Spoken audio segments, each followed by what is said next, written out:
Ahora sí, buenas tardes. Mi nombre es Rosa Rottenberg. Soy codirectora junto a Mario Carretero del curso Materiales Didácticos, Lenguajes y Mediaciones para la Enseñanza, que ofrecemos en Flaxo, en la sede de Argentina, a través de la modalidad virtual desde hace ya muchos años, cada semestre de cada año. Esta es una actividad abierta que tiene la finalidad de convocar abiertamente a docentes y a todas las personas que puedan estar interesadas en la temática de nuestro curso.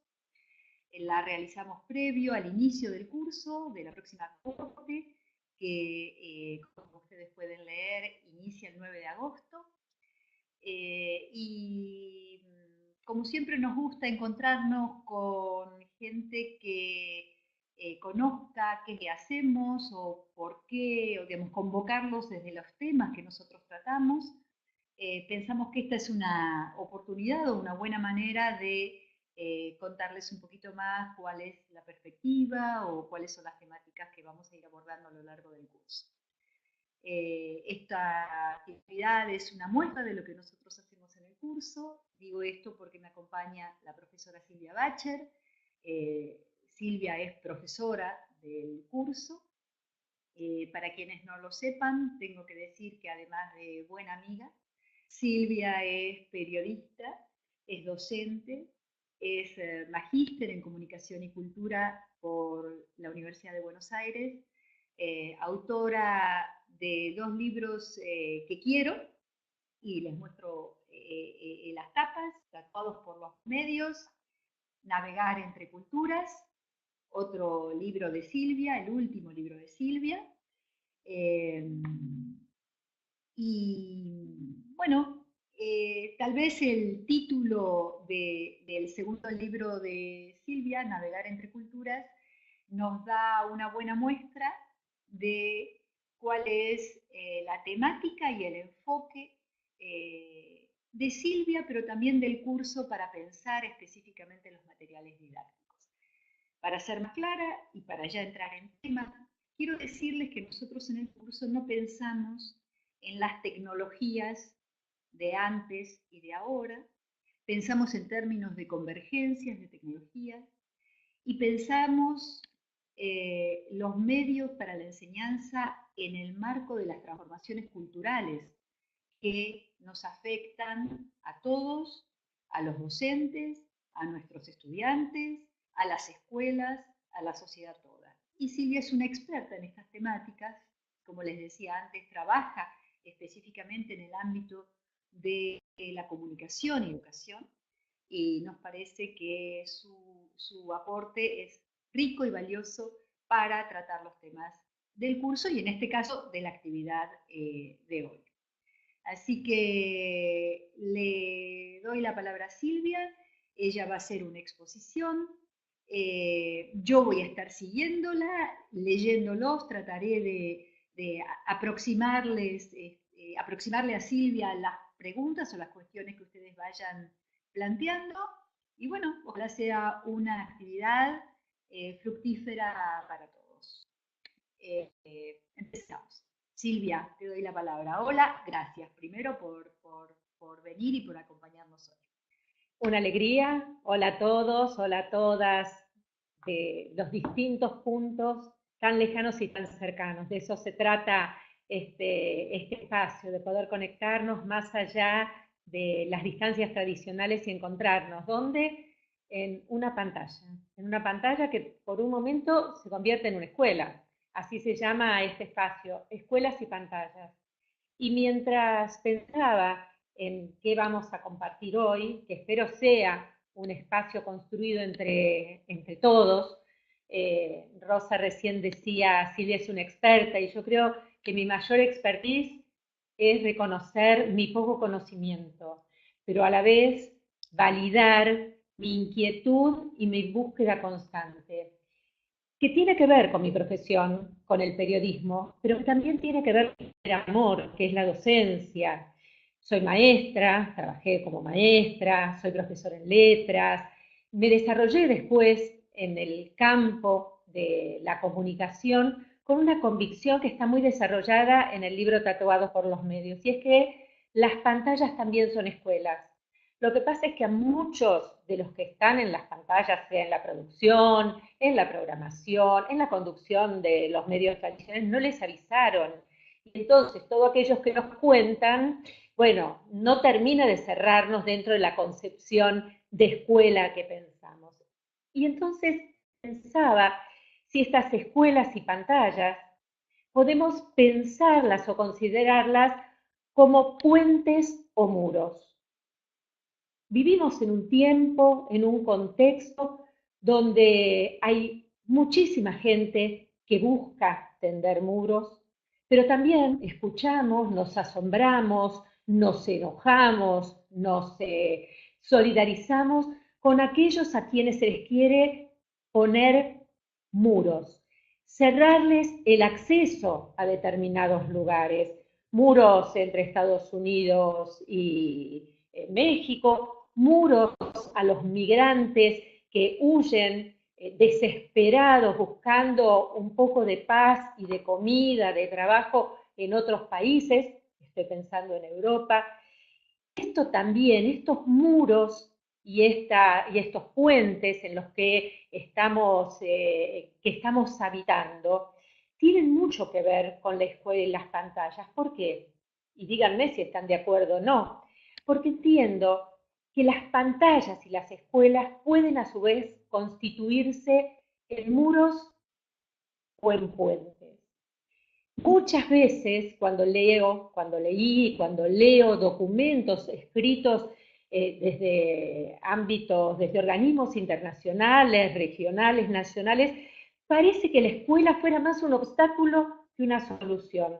¿Qué quiero decir? Nos dicen, la escuela es ese lugar maravilloso donde los niños y niñas se van a formar con profesores espléndidos que les van a garantizar una vida mejor, pero acto seguido, inmediatamente nos dicen que las escuelas no encuentran el camino para liarse con la realidad, que desconocen a los estudiantes, que los docentes son atrasados, desconectados de este entorno digital, y en esa tensión tan fuerte podemos mirar a las escuelas y a las pantallas como muros o como puentes. Ustedes me irán diciendo y Rosa nos irá ayudando para ver si esto es así o no, cómo lo viven, cómo lo sienten.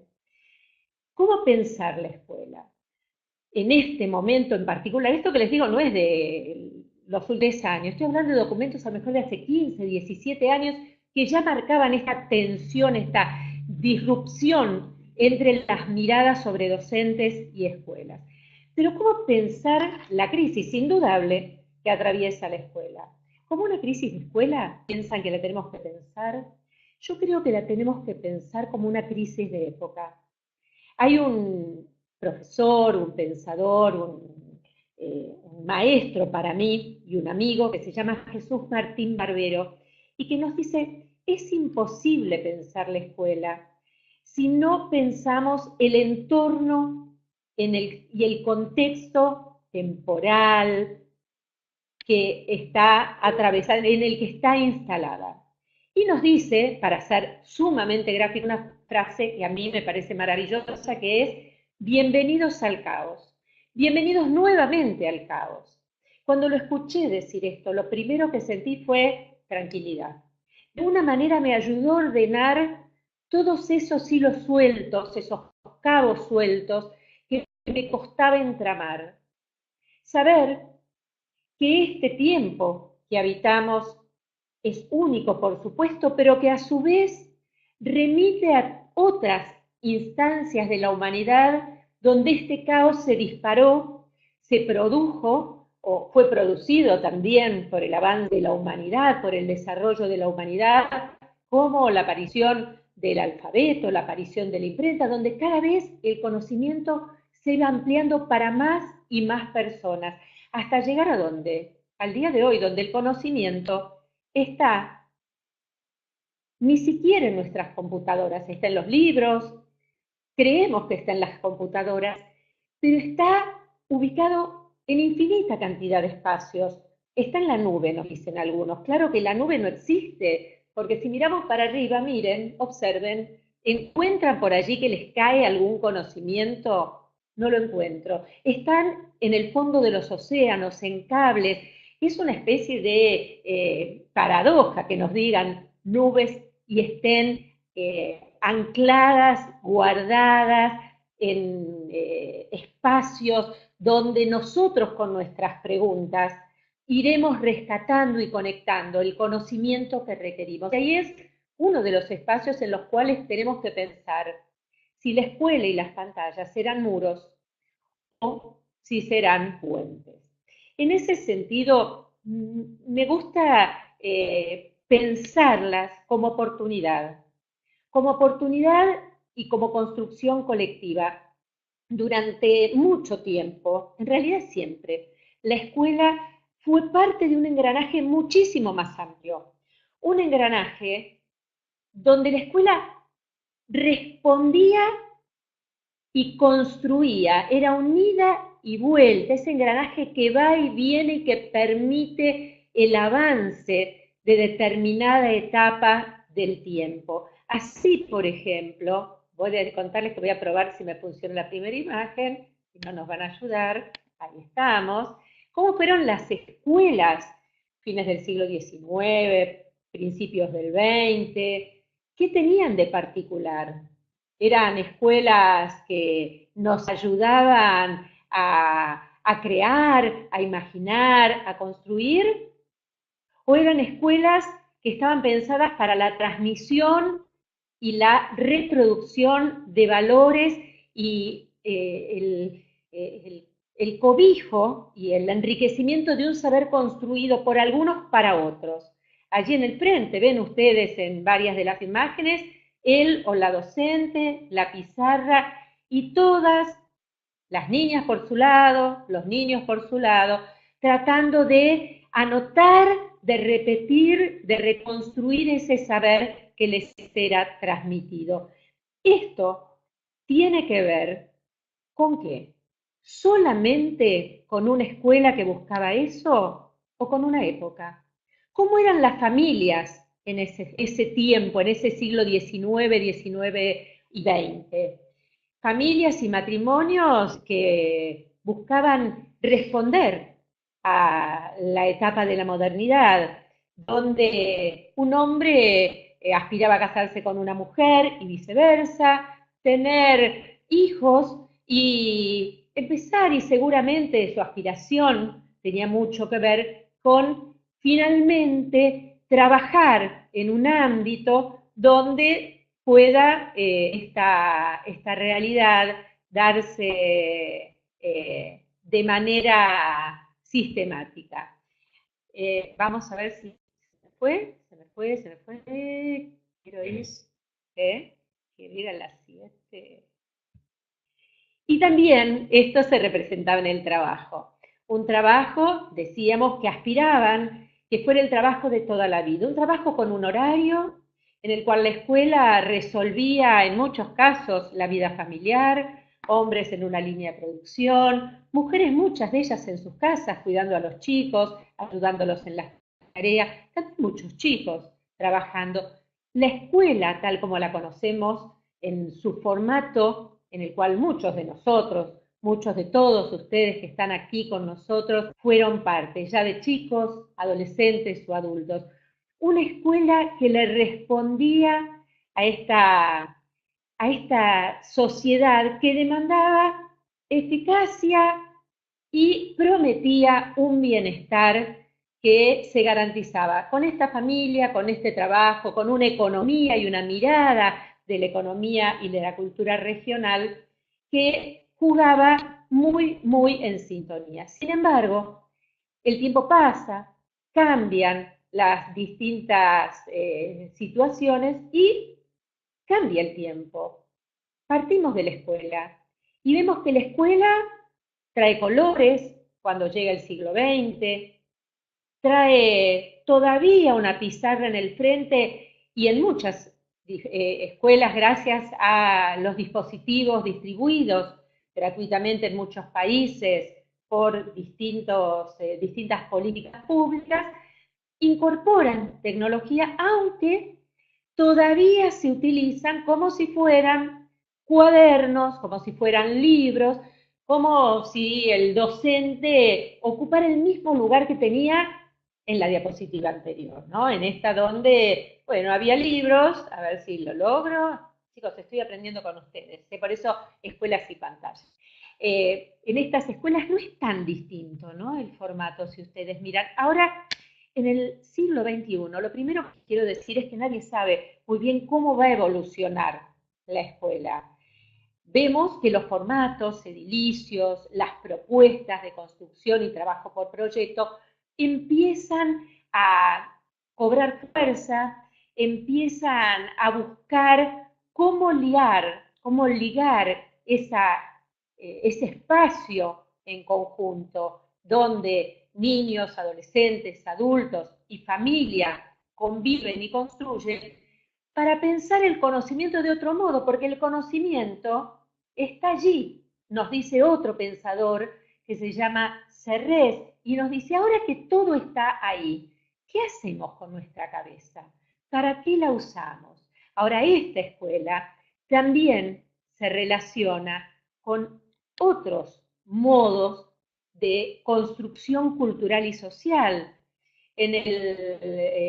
Veíamos recién los casamientos hace un ratito nada más, ¿no? Cómo se vivían estas familias tan tradicionales durante siglos XIX, XX y todavía en algún caso. ¿Y qué pasa con el paso del tiempo? Llegan las familias ensambladas, las familias monoparentales, las familias constituidas por dos mamás o dos papás.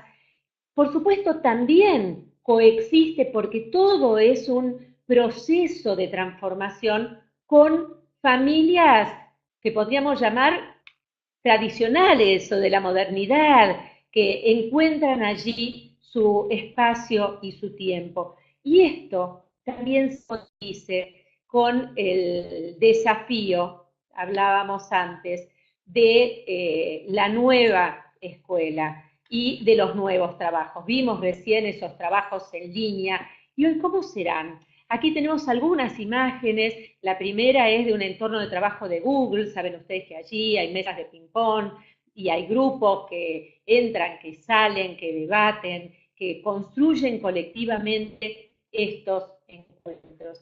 Hay muchas dudas de cómo va a ser el trabajo del futuro, muchísimas. ¿Seremos reemplazados por dispositivos tecnológicos? ¿Seremos sacados del centro de la escena en el mundo del trabajo? Estoy convencida que no.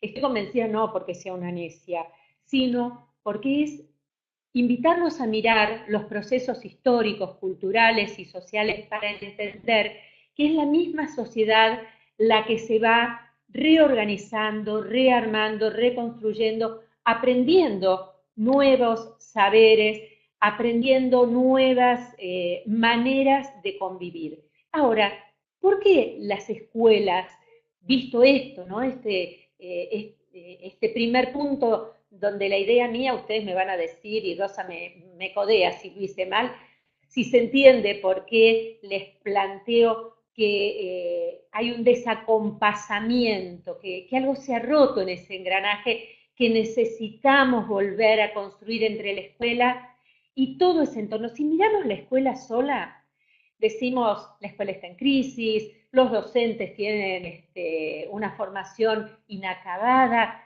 pero si miramos las sociedades en su conjunto, vemos que esa crisis, que Martín Barbero llama caos, la trasciende y la incluye.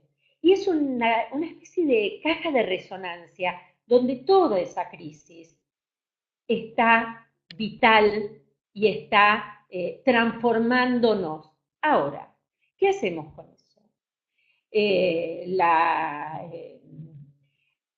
Golpeamos, la laceramos, la destruimos, la reemplazamos por webinars, solamente y corremos el espacio áulico, el espacio escolar físico, no sabemos qué va a pasar, pero sí estoy convencida y entiendo que en este espacio del curso que compartimos también existe esa convicción de que la escuela es el espacio, como lo fue durante mucho tiempo, el único espacio que encuentra a niños, a niñas de las mayores diversidades, y hoy más que nunca, porque reconocemos esta riqueza de la diversidad de la que tanto se ha hablado y que hoy la sociedad y la escuela empieza a reconocer y a integrar con mucha dificultad.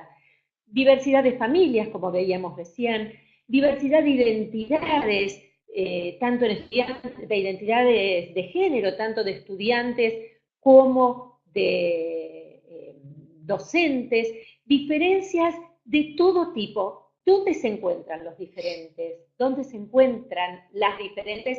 O, como hoy en esta batalla cultural que se está dando, podríamos decir, ¿dónde se encuentran les diferentes?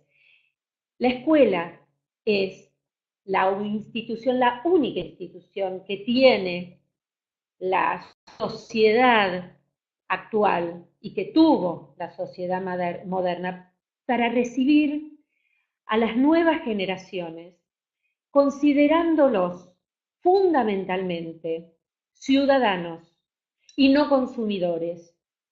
Desde otros espacios se los recibe mirando qué van a consumir, qué les podemos ofrecer para que elijan determinada marca, para que se suban a determinada red para tener más likes, redes que, como nos muestran los estudios cada vez, van generando líneas donde estos niños o jóvenes se van encontrando entre ellos y marcando más estas diferencias, estos muros o estos puentes.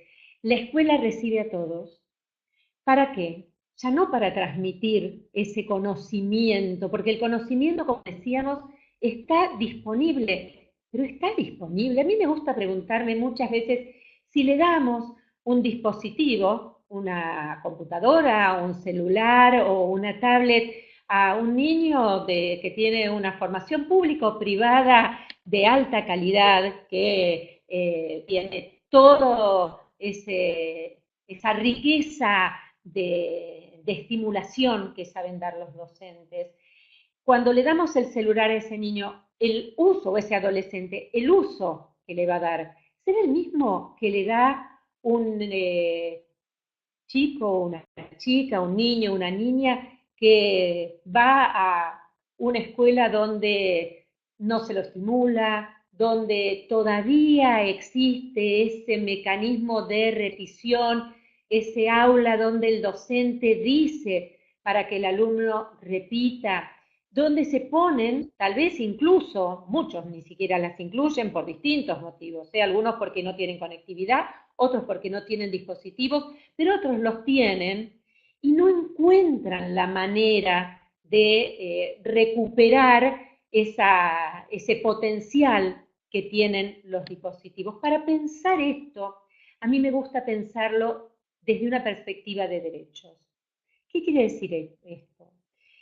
Me gusta pensarlo, decía Rosa cuando me presentó, en una trama muy fuerte, que es la trama del puente, que es la de pensar en este campo de la comunicación y de la educación en tanto derechos que habilitan, por un lado, para el ejercicio de otros derechos, pero fundamentalmente para cambiar el escenario, para cambiar las realidades que en todos los espacios de este mundo tan diverso, tan injusto y tan inequitativo, tiene dentro de ellos muchísimas tensiones que resolver. Estos derechos que nos ayudan, y voy a focalizarme en el derecho a la comunicación, que nos ayudan a mirar las diversas culturas, por eso el libro se llama Navegar entre culturas, porque lo que hace es justamente tratar de identificar cómo conviven y cómo coexisten la cultura digital, con la cultura escolar, con la cultura juvenil.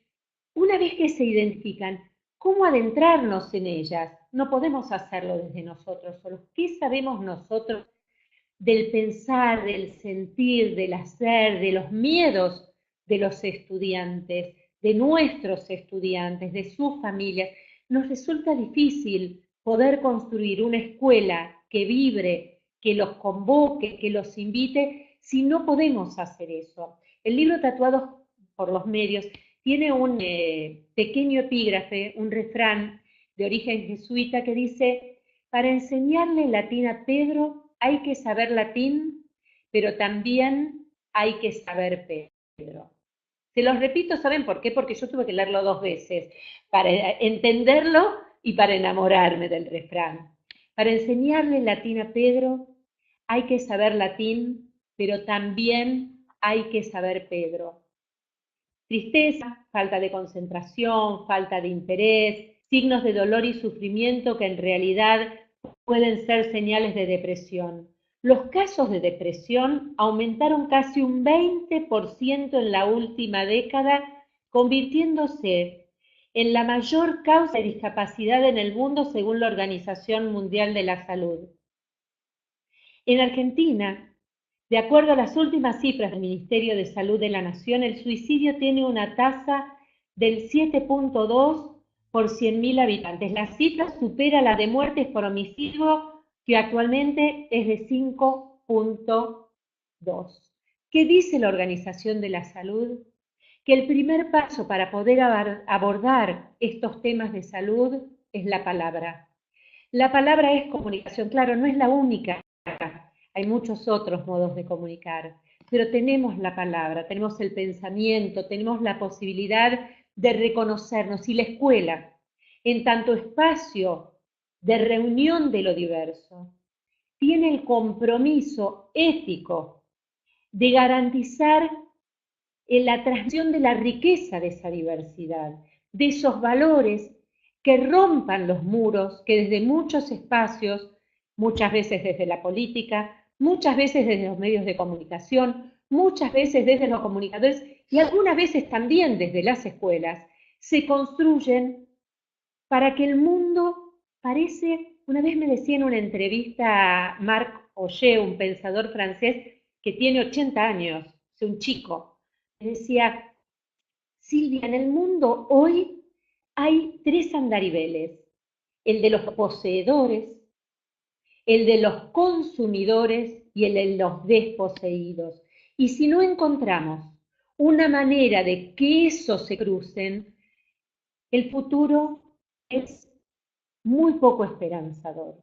Yo creo que está en la escuela, pero en la escuela pensada desde el campo de la comunicación y la educación, en la escuela mirada desde cada uno de esos sujetos, desde los estudiantes, desde cada uno de ellos, desde su fortaleza, su creatividad, su capacidad de transmitirnos y mostrarnos cómo viven y cómo se vive este nuevo mundo y también este nuevo mundo digital. Desde la docencia, a la cual el Estado tiene la responsabilidad de formar. Indudablemente le cabe una responsabilidad fundamental desde la política pública, también desde los equipos docentes, donde si no se conciben en lo que llamamos en los 2 libros, tanto en Navegar entre Culturas como en Tatuados por los Medios, sistemas wikis, donde no estoy solo, no estoy sola ni como docente, ni como estudiante, ni siquiera como escuela. En cada comunidad, en cada curso, en cada grupo, un equipo wiki, una especie de construcción de wiki, de Wikipedia, no de Wikipedia, pero en este sentido, ¿no? Construimos juntos, con los saberes de todos, con esta noción de construcción colectiva del conocimiento. Cada grupo docente, cada grupo de estudiantes y docentes, de líderes de la dirección, de líderes de la supervisión, tienen que comprometerse no para venir con el dedo en alto a decir esto es lo que hay que hacer, sino a preguntarse junto con nosotros, esto es lo que queremos, ¿cómo lo hacemos? ¿Cómo lo construimos? Hay una comunicadora rosarina, que dice, no podemos poner a los comunicadores al final de la línea de producción, y si pensamos la educación como una línea de producción, tenemos que estar con los docentes, con los estudiantes y con las familias en esa línea de producción en conjunto. No le resto, dejo claro, responsabilidad a la política pública.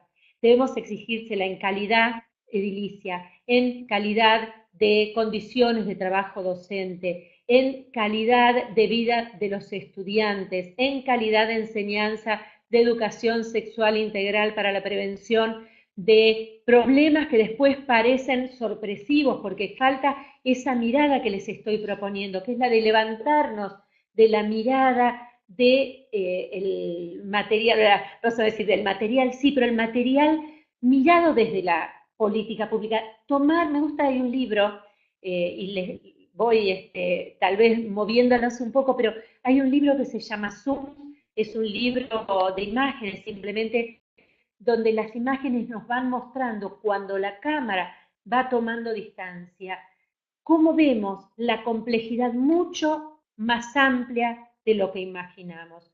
Por eso entiendo que este curso lo que hace es pensar en esa complejidad, de la diversidad cultural, para proponer en cada una de las clases un material que ayuda a pensar, no da respuestas, trae preguntas. ¿Por qué? Porque de esas preguntas que a cada uno le resuenen con su grupo, con su equipo, con esa experiencia que permite que haya escuelas en toda la región, no importa que sean públicas o privadas, donde uno puede acercarse y encontrar que se respira educación. Entonces dice, la escuela, con la pantalla, si la tengo, siempre a disposición, es un puente, es un espacio de encuentro. Cuando la pantalla reproduce el viejo modelo, simplemente está mirándonos y diciendo, no tengo sentido, porque estoy reemplazando un cuaderno, reemplazando un libro, y no empoderando a docentes, a estudiantes, a la familia a imaginarse como creadores de un mundo nuevo, donde no van a repetir lo que les dice un docente, sino que van a saber buscarlo. Porque hoy el gran desafío que tenemos no son necesariamente las respuestas, sino las preguntas que que los ayudemos a construir, a ellos y a nosotros. Una primera aproximación a la idea, que bueno, ahora Rosa, espero que me ayude con las palabras de ustedes también. Bueno, gracias, Silvia, gracias por ayudarnos a pensar algunas cosas. La verdad es que se puso muy interesante a mí y supongo que para cada uno de ustedes ir siguiendo el chat. Y la verdad es fantástico ver cómo alguien preguntaba qué es esto del sistema. Beatriz dijo algo de si podías explayarte un poquito más de qué es el sistema wiki, ¿no? Pero a mí me gustaría decir que mientras vos ibas hablando, Silvia, hubo una enorme colaboración, es decir, Francisco está sistemáticamente aportando información con respecto a la bibliografía que vos vas nombrando. Eh, eh, bueno, aparecieron cosas interesantes, ¿no? Como, bueno, ¿qué pasa con el miedo? ¿Qué pasa con el riesgo? ¿Cuánto, cuánto el riesgo abre puentes también? Quisiera retomar una frase de Claudia que dijo, pero la escuela también somos nosotros, ¿no? Y esto me pareció como muy interesante, porque si no hablamos de una escuela que está por fuera de nosotros, que somos los que hacemos escuela eh, eh, permanentemente, cada día con nuestro trabajo. Vos hablabas, Silvia, de la palabra, ¿no? Como circulando en el espacio de la escuela, de esto de poner la palabra. Me gustaría agregar poner el cuerpo, ¿no? Me parece que los docentes estamos poniendo el cuerpo cada día en nuestro trabajo. Eh, Me quedo pensando voy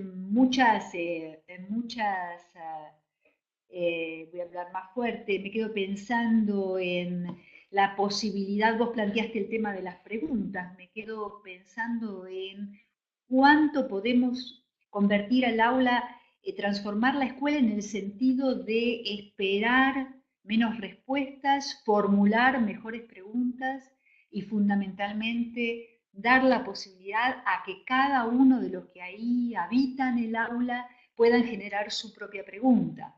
Es decir, me parece que eh, yo quería retomar una partecita de la contratapa de tu libro que dice, que me gustaría que lo comentemos. eh, la selfie, dice Silvia, de una humanidad sin inodoros ni letrinas, pero con celulares, con armas de fuego al alcance de la mano, pero sin educación para abordar nuestro tiempo, debería ser trending topic, pero es invisible. Me parece que ese texto, no sé si lo querés comentar en particular, pero me parece que es un marco muy apropiado para decir dónde estamos, qué escuela estamos haciendo, y yo diría para repensar en colaboración, que me parece que por ahí pasa la formación, ¿no? Por una instancia de desarrollo profesional y personal. Les decía para preguntarnos por, en definitiva, juntos por el sentido de nuestra tarea, es decir, cada una de las cosas que hacemos en el marco de los cursos que ofrecemos finalmente tienen esta idea de este nivel de intercambio para pensar sobre el sentido de lo que hacemos. Y casi diría, tomando las palabras del profesor Gustavo Schuchmann de nuestro equipo, el sentido en términos de apuesta. Es decir, nosotros desarrollamos nuestra tarea profesional en términos de apuesta y somos docentes en términos de apuesta y hacemos escuela en términos de apuesta. Es decir, apuesta a que podemos conseguir cosas, apuestas a la transformación.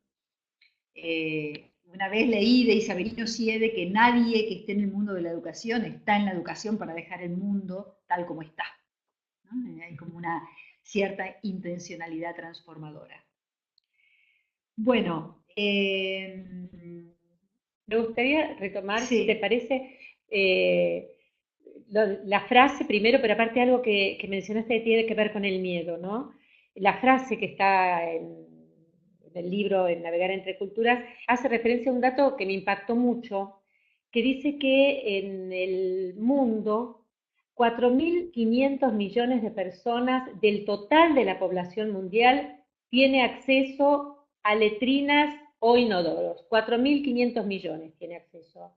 La Organización Mundial de la Salud señala que 6.000 millones tienen celulares. Nos deja pensando, cifras que se alinean con las lógicas del espectáculo y del mercado tan diferentes a la que supo imprimir la escuela. Por eso es necesario pensarnos en esa trama. Eso con respecto a la frase, ¿no? ¿A qué lugar le damos y cómo miramos nuestro lugar, nuestro espacio, nuestra aula, nuestra escuela, nuestra comunidad para poder transformarla y cómo la miran desde otros espacios? Pero quería retomar eso que vos comentás, ¿qué hacemos con el miedo? Y ahí, a mí, en este momento es un momento de mi vida en que pienso mucho en eso, porque, bueno, porque uno crece, ha tenido tantos miedos y ha aprendido que a los miedos o se los enfrenta, o se los aborda, o se convive de igual a igual. Y que si decidís no enfrentarlos, si decidís no hacerte cargo de ellos, igual van a estar ahí. Entonces, ¿por qué no hacerlo? ¿Por qué no tomar el toro por las astas? Hay un cuento muy, bueno, tampoco tan, bastante antiguo de Graciela Montes. Es un cuento para niños, una de las más maravillosas autoras argentinas de literatura infantil, que escribió un libro que se llama Tengo un monstruo en el bolsillo. Y es la historia de una nena que se enfrenta a un monstruo al que le teme y se asusta y es horrible, hasta que gracias a la ayuda de su abuela empieza a acariciarlo y el monstruo se empieza a achicar y ella termina teniéndolo en el bolsillo. Y cada vez que siente que el monstruo va a crecer, ella lo acaricia un poquito más y el monstruo se achica. El caos nos trae miedo. La incertidumbre, hay un libro muy lindo en la colección que dirige Rosa que se llama Las certezas perdidas. Cómo uno quisiera aferrarse a eso, como docente, como ciudadano, como madres, quisiéramos tener esas certezas. No están. ¿Qué hacemos con eso? Nos quedamos anclados en ese lugar con el monstruo del caos o lo miramos como oportunidad y nos hacemos cargo del miedo, porque el mundo igual va a avanzar, el mundo igual se va a desarrollar, pero podemos, como decía recién con las palabras de Gustavo y de Pindo, podemos apostar porque hemos elegido el camino de la docencia, a transformarlo, a dejar esa huella en tantas vidas que cambiarán y que serán más justas, más dignas, más felices si nosotros logramos superar nuestro propio miedo como profesionales. Sabiendo que no sabemos todo, creo que en eso el saber que el conocimiento está ahí es una tranquilidad. Hoy son otras las cosas que tenemos que saber. Y en ese sentido, un concepto que siempre me gusta traer de Paulo Freire, que es el de cruzadores de frontera. Él no lo usa para los docentes, lo usa para los movilizadores culturales. Pero yo creo que los docentes son y somos cruzadores de frontera, y más, que cada ser humano tiene que serlo hoy, porque nadie tiene todo el saber. La construcción de esta inteligencia colectiva, de este conocimiento colectivo, se dará en función de la generosidad que cada cruzador de frontera tenga para dar y del valor de cada cruzador de frontera que tenga para preguntar. Así es que los miedos, para mí, se desarticulan con la palabra. A veces me piden, vení a dar una charla sobre bullying. Y la verdad que digo, pero a mí me gusta hablar de comunicación. No, pero ya pusimos bullying. Entonces suelo empezar la charla diciendo, el bullying tiene esta y esta característica. Ahora hablemos de comunicación, porque es la comunicación y es la palabra y es el encuentro de lo diverso lo que nos va a permitir fundamentalmente ver ese valor de la diversidad y desarticular, desarmar, desmenuzar ese miedo que genera violencia y que genera lo que hoy muchos llaman bullying, que a mí me gusta llamar falta de conocimiento y falta de comunicación. Bueno, gracias Silvia. Vamos a concluir la actividad. No, Sí, vamos a concluir la actividad sencillamente porque me parece que no. les doy mi Twitter, espera, que no me olvidé. Sigamos charlando, porque esto tienen las redes. Hablamos hoy, hablamos acá, hablamos en el curso, porque la verdad que todos estos diálogos, gracias a Rosa y a Mario, se siguen dando en los cursos, pero también seguimos en las redes. Y nos animamos. Una vez una docente de La Matanza, que es una zona muy compleja del conurbano bonaerense, me dijo, con las tecnologías yo les tenía terror, hasta que un día me di cuenta, cuando me animé, que la fiesta empieza cuando uno llega. Así que nosotros ya estamos en la fiesta. Sigamos hablando, les doy mi Twitter, es como mi nombre, @Silvia Bacher. Hablemos a través de Twitter. Instagram lo uso un poco menos, pero le doy pelea, me daba miedo. Ahí tuve que pedir bastante ayuda a los más jóvenes. Es Silvia Bacher OK, igual que en Facebook. Y bueno, y seguimos el diálogo. Gracias a ustedes por estar. Voy a leer todos los comentarios y voy a reflexionar sobre ellos. Y muchísimas gracias a Rosa por esta oportunidad. Bueno, gente, gracias por acompañarnos. Me parece que esta es una buena manera de mostrarles lo que hacemos, a qué nos dedicamos, qué nos convoca, qué nos interesa, a qué apostamos.